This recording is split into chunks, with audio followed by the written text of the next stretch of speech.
তারপর বলো গরমে সবাই কেমন আছো? আমার অবস্থা তো পুরোই খারাপ। সকাল সকাল রান্না করে নিলাম, কারণ তোমরা তো জানোই আমার টিনের রান্নাঘর।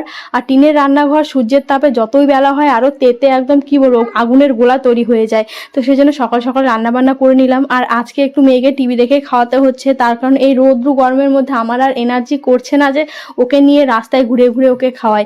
তো সেই জন্য একটুখানি টিভি দিচ্ছি, টিভি দিলেও তাড়াতাড়ি একটু খেয়েও নেয়, যাতে বিরক্ত না করে।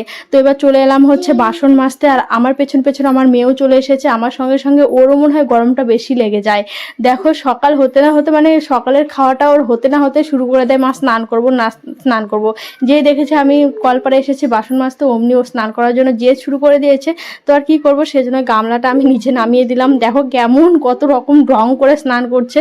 তো স্নান ধান করিয়ে দিয়ে, করাতে তো হয় না, নিজে নিজে স্নান করে তারপর ওকে জোর করে উঠিয়ে নিয়ে এসে এখন জামা প্যান্ট পরিয়ে দিলাম। এবার চলে এলাম ঠাকুর ঘরে। আজকে যেহেতু সকাল সকাল রান্না বান্না করেছি, ঠাকুর ঘরে ঢোকার আর সময় পাইনি। একটু পরে যেহেতু স্নান করবো, তাই ভাবলাম বাসন কোসন মেজে ঠাকুর ঘরটা পরিষ্কার করে নিয়ে তারপর স্নান করি, কারণ স্নান করার পর না এগুলো কাজ আর করতে ইচ্ছা করে না।